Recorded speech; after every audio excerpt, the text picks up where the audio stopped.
반갑습니다. 함께 걷는 2023년도의 사순절의 여정, 우리가 교회입니다 라는 주제를 갖고 걷고 있는데요. 오늘 우리가 함께 보고 싶은 내용들은 책임을 다하는 소명자라는 소주제입니다.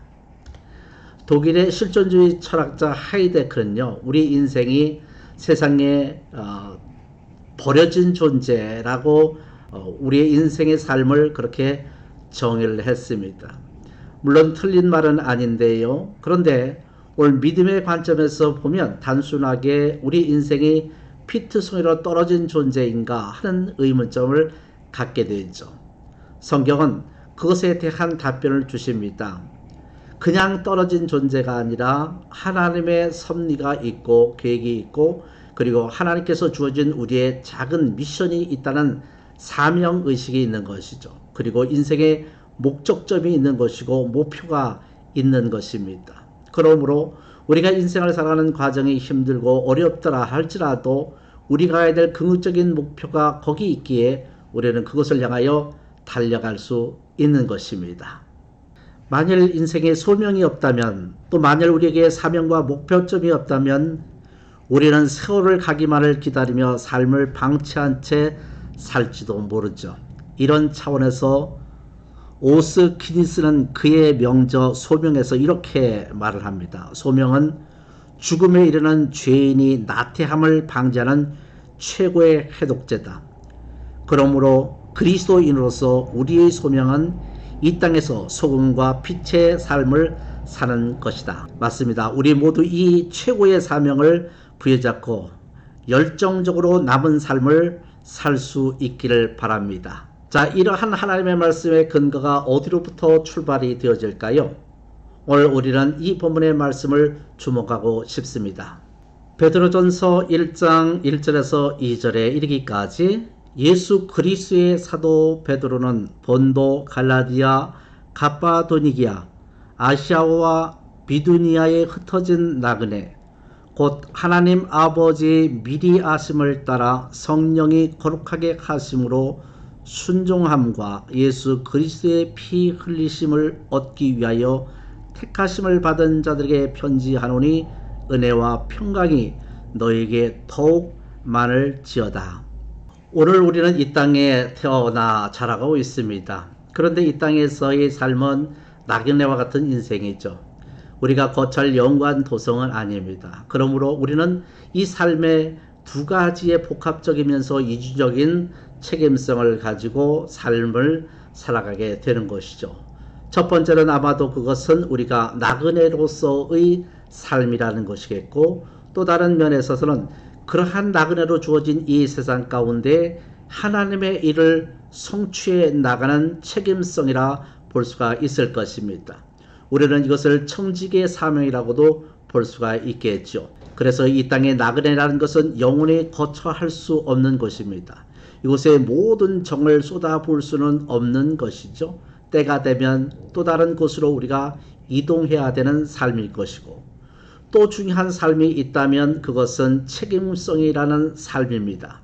비록 나그네 삶을 살긴 하지만 이 나그네 삶이 이곳에서 주어지는 역할이 있는 것이죠. 그것은 책임성입니다. 더욱더 신앙적인 의미에서 본다면 사명인 것이고 곧 소명인 것이죠. 오늘 살아가는 우리에게서는 이와 같은 이중적인 삶을 살아가는 중요한 임무가 우리에게 있다 하는 것을 잊지 말아야 합니다. 그럼 이에 대해 좀 더 자세히 살펴보겠습니다. 첫째로 우리는 세상과의 관계에서 거룩한 나그네로서의 삶을 삽니다. 우리의 본향이 천국에 있기 때문입니다. 최근 복음주의 신학계에서 제기한 견해에 따르면 예수 그리스도는 거룩한 나그네의 원형입니다. 예수님은 하늘의 보좌, 하늘 본향을 버리시고 이 누추하고 고통스러운 세상에 오셨기 때문입니다. 그래서 이 세상에 보내졌지만 이 세상에 속하지 않는 분이 바로 예수님이십니다. 우리 역시 주님의 순종을 통해 사명을 완수하신 것처럼 맡겨진 소명을 완수해야 되겠죠.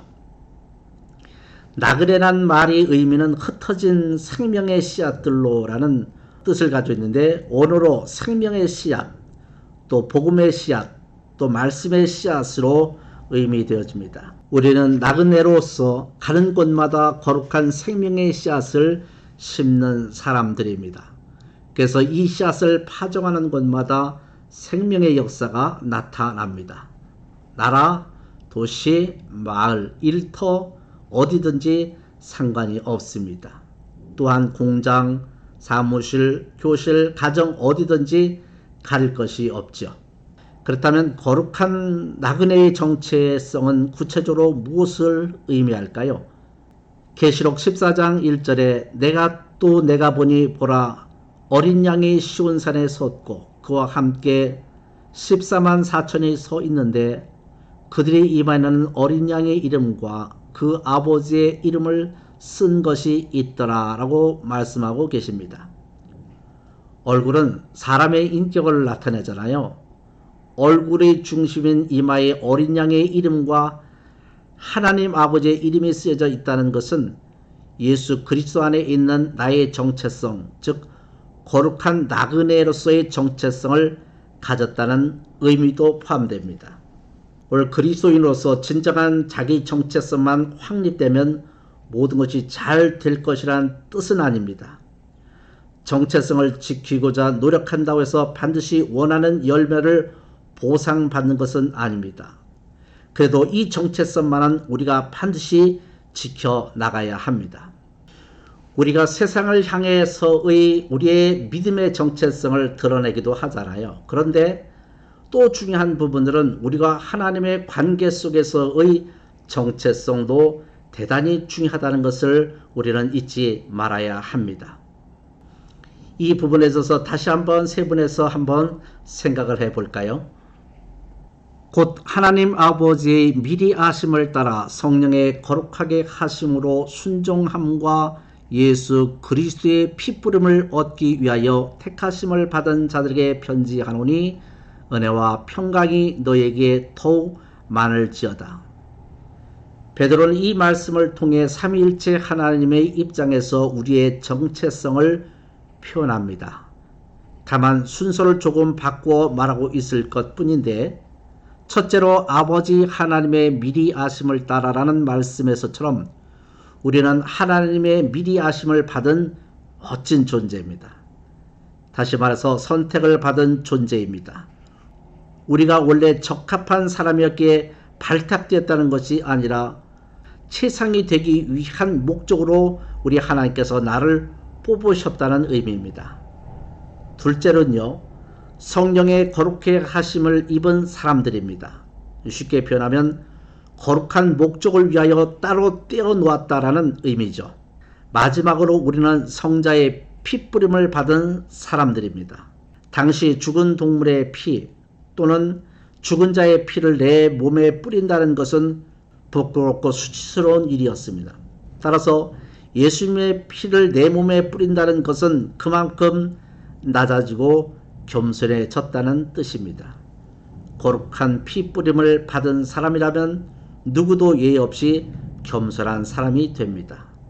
하나님께서 우리를 어떻게 보시는가가 세상의 평판과 평가받는 것보다 중요하다는 사실을 우리는 명심해야 합니다.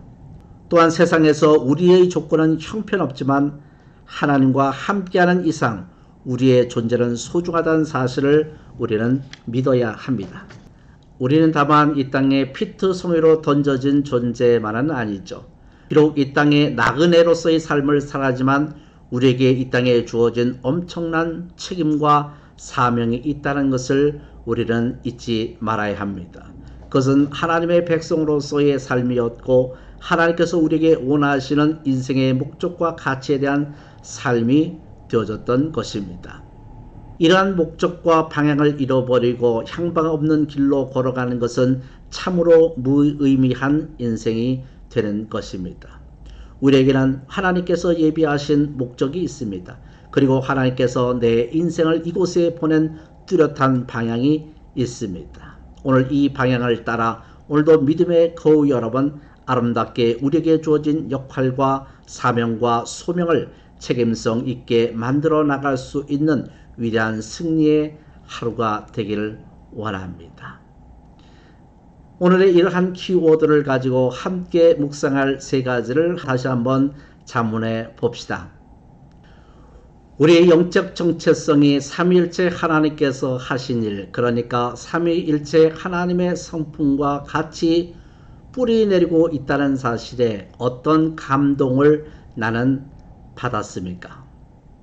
두 번째, 생각해 보면 우리가 하나님의 선택을 받아 최상의 상품으로 다듬어지는 과정에 있다는 사실이 세상 사람들의 평가를 받으며 사는 우리에게 어떤 위로와 담력을 주고 있을까요? 또 세 번째로, 거룩한 정체성을 잃거나 정체성과 관련하여 세상으로부터 도전을 받고 있다면 우리는 어떻게 해야 할까요? 이 세 가지의 질문 앞에 우리 스스로 다시 한번 자문해 보며 아름다운 답변을 얻는 아름다운 시간이 되기를 원합니다. 감사합니다.